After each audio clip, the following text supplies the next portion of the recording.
The Department of Budget and Management has launched an online platform enabling the public to track government spending. Good morning. I'm Attorney Karen Jimeno, and this is At the Forefront.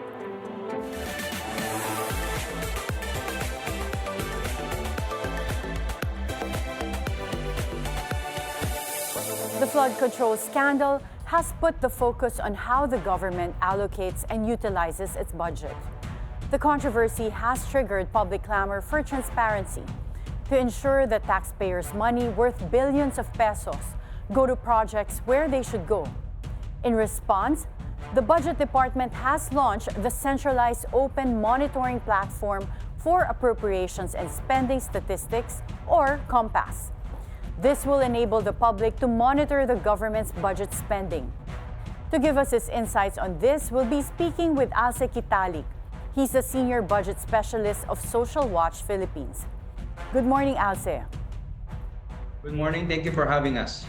Alce, the DBM says COMPAS will empower every Filipino to track government spending. But can an online dashboard really help stop corruption? Or is this only as good as the government's will to disclose the truth? The Compass is a transparency tool. So the people has to access or has to access these tools. You create demand on that specifically with the citizens, so that the government will be able to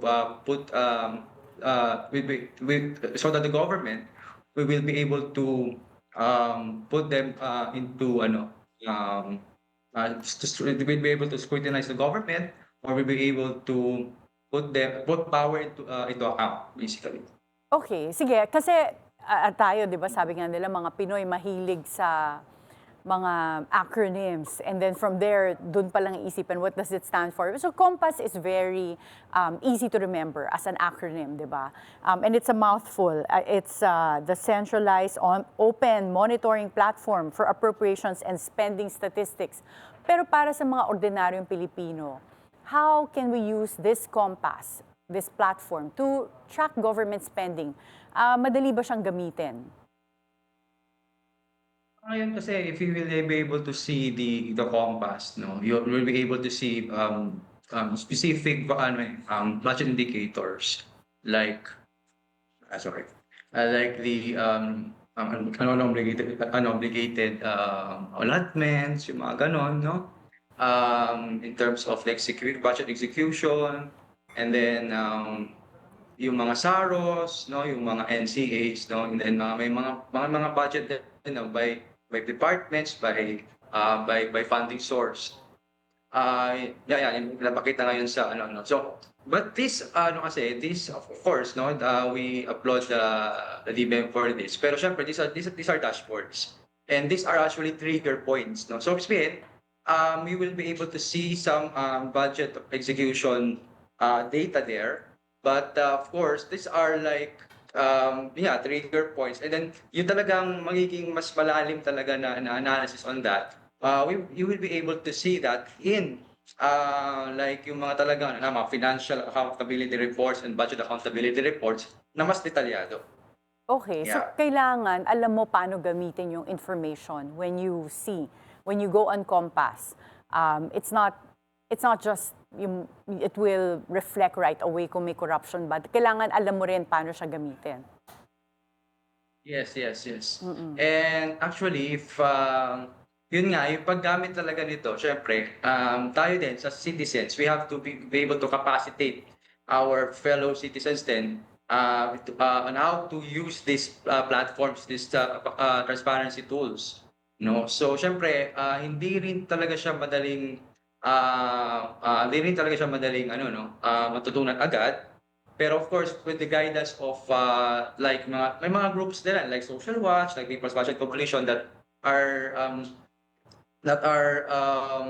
merong knowledge, no, or our expertise on reading the budget documents, and we'll be able to parang laymanize these budget documents to the public. So yun yung critical din, no. So that yung mga ordinary citizens later on will be able to use this. Parang it's a ano lang talaga, trigger point, parang nandito iba, parang lead siya, lead. Lead. But the specifics, of course, you will see that in the detailed documents. If you will really look, if you really do comprehensive budget analysis, you must deep, in depth. Yeah. And for you, kayo, sa Social Watch, do you believe that Compass will help stop corruption? Or is this just a token that they're showing to the public na, oh, we're being more transparent, pero sa totoo lang, mahirap pa rin ipigilin ang corruption? Hindi mo makikita dito yung sa sa corruption. You won't see it this sa Compass. What Compass shows is some particular budget execution data. Like if, for example, if the budget, if hindi pa na-obligate, hindi pa nagastos yung mga budget, no? Hindi pa na-disburse, o talagang hindi pa nabayaran yung mga contracts. Yun yung mga ano pa lang doon. Pero yung kasi yung the fine details, you will not see it here. You will see that in like here, no? Ay pinapakita, you will see that in talagang iano mo siya, i-ocular mo talaga, no? Yung mga yung mga particular projects na for example, ghost projects, you will be able to see that if you will look into the particular places. And these are just actually this is the data that they show is just the summary of like unobligated allotments, like yung mga disbursements or NCA or SARO, no? Pero actually yung DBM na nasa website na nila, yung talaga SARO listing, you will really see project per project, no? Kung ano yung meron ng release of SAROs, allotment releases, no? And then mga notice of cash allocation, no? So yun yung mas updated, doon talaga makikita talaga yung fine details din, no? Pero syempre, if you look into yung talagang if you will look talaga corruption talaga, these are your leads, trigger points, and then you have to formulate questions on paano ka makakaparating talaga dun sa documents that are really needed to pinpoint corrupt practices. But also, the flood control scandal exposed the weaknesses in our audit system. So, you're saying that Compass does not really address this because kahit makita natin yung mga disbursements, it won't show us the status of the projects. And that was the problem that was exposed by the flood control scandal, right? Na maraming projects fully paid, pero hindi naman pala built, hindi delivered. So, do you suggest that the government should tie up Compass with another monitoring system? Because we have drones now that can provide up-to-date photos or videos of the projects as they are being implemented. Before you answer this question, we'll have to take a short break. At the Forefront, we'll be right back.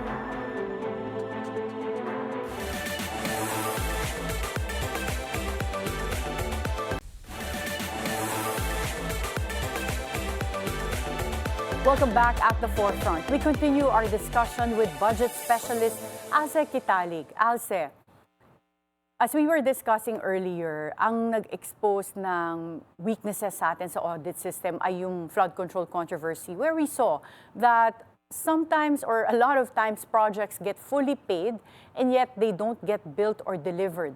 With Compass, you're saying that we can monitor the disbursements and how much of the budget has been paid, but we cannot really see kung ano na yung status ng projects. Given the technology we have now, can't we tie Compass with another platform or with a system that can provide real-time photos and videos kung ano na yung status ng project? Yeah. Actually, I think I remember that the DBM has also some platforms, no, that they have. Like for example, the Project Dime. They have this geotag. They geotag specific programs and projects. You know, I think there should be a kind of harmonization of platforms. Actually, yung nangyayari kasi is that parang nagiging fragmented yung systems or yung mga platforms iba-iba. So for example, you have that Project Dime, no? And I think that geotag yung specific programs, so you can really see the status of the programs or the projects, no? And then, of course, the field jobs show procurement data, no? So, yun, I think there has to be a harmonization of those platforms, eh.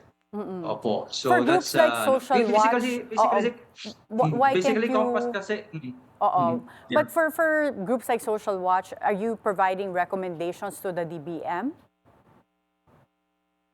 For now, we're engaging the Philippine Budgeting Code. Of course, other groups are also civil society organizations are also engaging this. And actually, this would be an important point of discussion in technical working group. We have meetings and yung if there will be a public hearings no on this matter, because this is part actually of the PFM reform roadmap. Itong Philippine Budgeting Code. And we hope that this will be passed. And I think we can, like, for example, in the IRR, the implementing rules and regulations, or in the bill itself, we can specifically mention these particular transparency tools or platforms. And how can we prevent yung mga naging issue in the past, like insertions and also unprogrammed appropriations? Do you have any ideas from Social Watch as to how we can address these issues? We have been uh, we have been engaging the executive, no, the Congress, no, both houses in budget advocacy work. And we also, like, for example, we actually called the president to veto 319 billion worth of questionable programmed appropriations. No, of course, it did not gain traction. No, but we called it because there are questionable items. Eh. Actually, it's part of the budget analysis, budget tracking work that we do in Social Watch, no, among other groups also. We have to continue to to scrutinize the budget and call out if there are like these insertions, no, that are really questionable. And what is Social Watch planning to do this coming budget? There's already a proposal from the administration for a 7.2 trillion national budget for 2027. This is the largest budget so far in Philippine history. At what point will the public have visibility on what happens to this proposed 2027 budget? Kung magkakaroon ba ng mga insertions, unprogrammed appropriations, ano ang balak ng Social Watch? Good thing there was a circular letter, no, that was issued like March on the agencies releasing their budget preparation form 201, which is the summary of obligations and proposed projects, activities, and programs, activities, and projects. So the other implementing agencies have complied to this. They posted their Tier 1 and Tier 2. When you say Tier 1 and Tier 2, yun yung proposed budgets, no, ng agencies, no, in the 2027 budget. So that's the first link that we have in scrutinizing the 2027 budget. And syempre, for Social Watch, we are preparing, no, to engage the budget the budget legislation phase in cases that we have actually in the current engagement now, no, with some key agencies like the DepEd. We're engaging the Child Protection Program, for example. So in case that their Tier 2 or yung kanilang for expansion, additional programs will not be able to push through the process now in the budget preparation, then we will propose the additional proposals to Congress for additional their additional budgets. Will Social Watch be there? Will you have representatives present during the budget deliberations, both in the lower house and upper house? Hopefully, yes, because we were invited last year with other CSOs, no, in the Senate. where there was a 1 day of public hearings, no, with CSOs on the budget. We proposed our alternative budget proposals during that particular hearing on October last year, no, for the 2026 budget. So hopefully the Senate and the Congress will open their doors, specifically the House of Appropriations and in the Senate Finance Committees will open their doors for CSOs to present our alternative budget proposals, no? And we'll be able to hear the proposals that were made by the people.